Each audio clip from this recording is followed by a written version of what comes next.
418 میں ان لٹیرے ترکوں کا ایک شریف اور معزز قبیلہ جو ابھی تک اپنی جگہ سے نہ ہلا تھا ترکستان کی طرف متوجہ ہوا اور بخارا سے 20 فرسنگ کے فاصلے پر ایک سبزہ زار میں سر راہ گزر مقیم ہوا۔ اس قبیلہ کے سردار کا نام سلجوق تھا۔ یہ لوگ اپنے پیشہ رو ترکوں کی نسبت مہذب اور شریف الطبع تھے۔ ان کے مویشی ان کے ہمراہ تھے، ان کی جمعیت کثیر تھی، ان کے جسم زیادہ مضبوط اور یہ لوگ شریف اور معزز ہونے کی وجہ سے زیادہ بہادر بھی تھے۔ سلطان محمود غزنوی کے عامل توس نے محمود غزنوی کو اس نئے قبیلے کے آنے سے اطلاع دی اور لکھا کہ ان لوگوں کا بخارا کے متصل خیمہ زن ہونا خطرہ سے خالی نہیں ہے۔ سلطان محمود غزنوی نے اس طرف خود توجہ کی اور وہاں پہنچ کر ان ترکوں کے پاس پیغام بھیجا کہ اپنا ایک نمائندہ ہمارے دربار میں بھیجو۔ وہاں سے ارسلان بن سلجوق یا اسرائیل بن سلجوق دربار محمودی میں حاضر ہوا تھا۔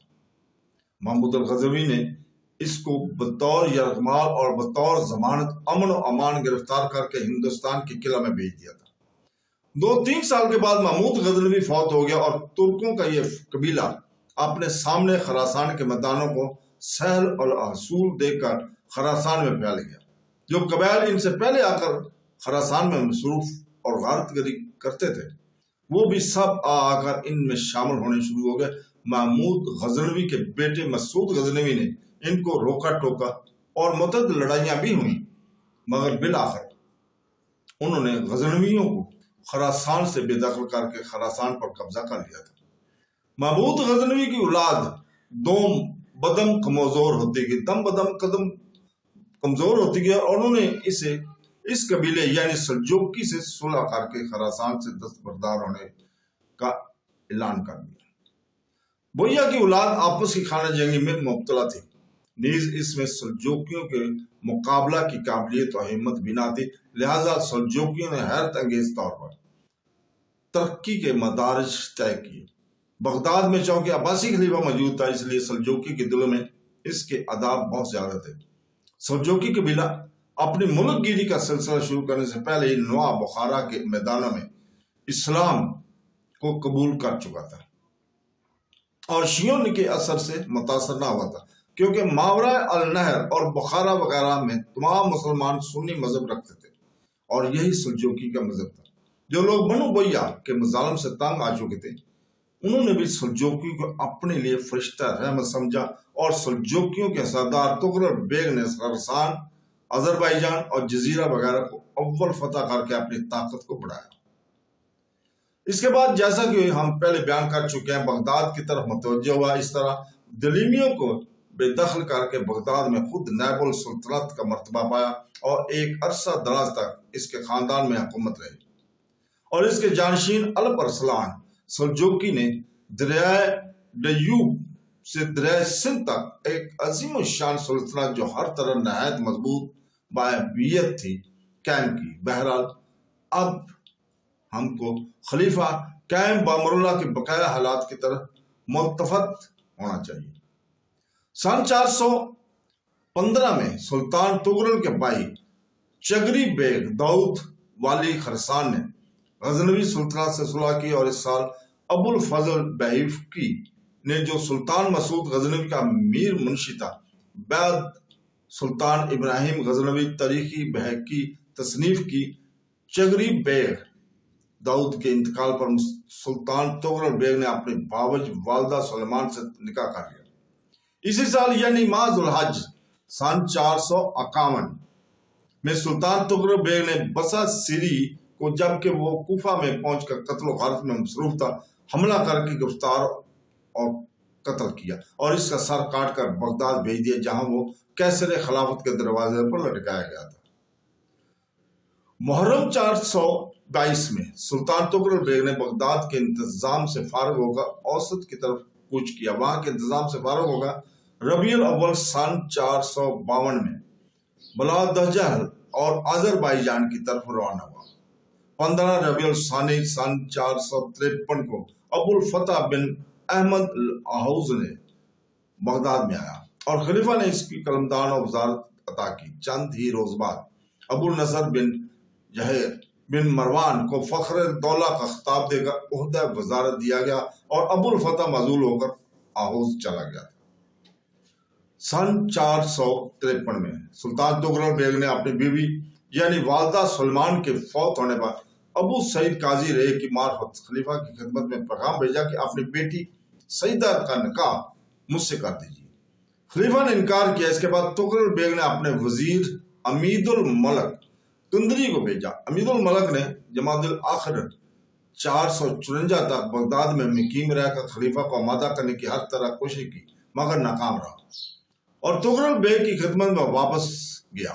تغرل بیگ نے بغداد قاضی القدزات اور شیخ ابو منصور بن یوسف کے نام عتاب امیز خطوط روانہ کیے.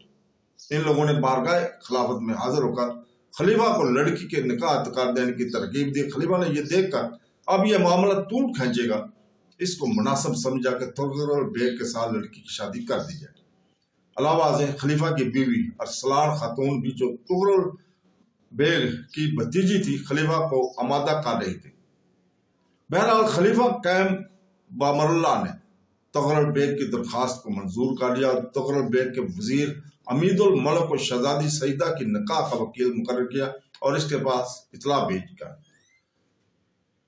چنانچہ ماہ شعبان سن 454 میں تبریز کے کیمپ میں خلیفہ کی بیٹی اور تغرل بیگ کا نکاح ہو گیا.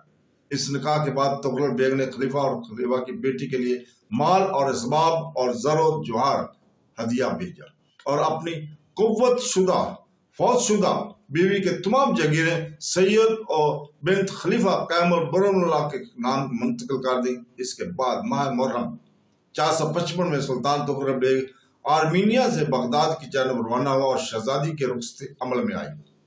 تغرل بیگ ماہ ربیع الاول تک بغداد میں رہا. اس کے بعد بلاد الجبل کی طرف ماں اپنی بیوی سعیدہ خاتون کے روانہ ہوا. جس وقت رے میں پہنچا بیمار ہو گیا اور 8 رمضان المبارک 455 ہجری کو فوت ہو گیا. تغرل بیگ کی کوئی اولاد نہ تھی. سلمان بن داؤد چغری بیگ تغرل کا بھتیجا تھا اور بیگ بھی تھا. اسی کو امید الملک نے تخت نشین کیا مگر لوگوں نے اس کی مخالفت کی اور خطبہ میں سلمان کے بھائی الپ ارسلان بن داؤد چغری بیگ کا نام پڑا جو خراسان کا والی اور مرو میں مقیم تھا. الپ ارسلان یہ سن کر مرو سے رے پر چڑھائی کی. امید الملک نے حاضر ہو کر اظہار اطاعت کی بعد بیعت کی مگر الپ ارسلان امید الملک کی طرف سے اندیشہ مند ہی رہا. آخر اس نے 456 ہجری میں امید الملک کو قید کر دیا اور اپنے وزیر نظام الملک توسی کو وزیر اعظم بنایا. رے میں داخل ہو کر الپ ارسلان نے سعیدہ بنت خلیفہ کو بڑی احتیاط اور تقریب کے ساتھ بغداد کی جانب روانہ کیا. بغداد میں سلطان الپ ارسلان کے نام کا خطبہ پڑھا گیا. نظام الملک توسی سلطان الپ ارسلان کی طرف سے 17 جمادی الاول سن 456 کو بغداد میں خلیفہ کی بیعت کے لیے حاضر ہوا. خلیفہ نے دربار عام کیا، نماز الملک کو کرسی پر بٹھایا اور ضیاء الدولہ کا خطاب دیا اور سلطان الپ ارسلان کو الولد الموعود کا خطاب عطا ہوا. سن 460 میں خلیفہ نے فخر الدولہ بن جاہیت کو وزارت سے معزول کیا مگر ماہ صفر سن 461 میں دوبارہ قلمدان وزارت عطا ہوا. سن 462 میں محمد بن ابی ہاشم والی مکہ نے عبیدی مصری کا نام خطبہ سے نکال کر خلیفہ قائم برم اللہ اور سلطان الپ ارسلان کا نام خطبہ میں داخل کیا اور اذان سے ماء الخیر العمل کو خارج کیا اور اپنے بیٹے کو بطور وفد سلطان الپ ارسلان کی خدمت میں روانہ کیا. سلطان نے خوش ہو کر خلط عطا کیا، 30,000 دینار بطور انعام دیا اور 10,000 سالانہ تنخواہ مقرر کی.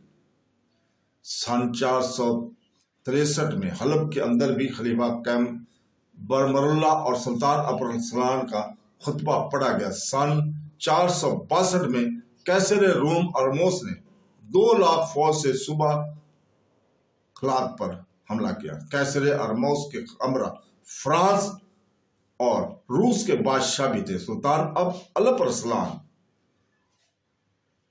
نے صرف 15,000 فوج سے 2 لاکھ کے لشکر عظیم کو وہاں پہ شکست دی۔ تو دوستو اس کے ساتھ ہی آج ہم اجازت چاہتے ہیں، کل تک کے لیے۔ کل انشاءاللہ تعالی ہم یہیں سے شروع کریں گے۔ اللہ حافظ۔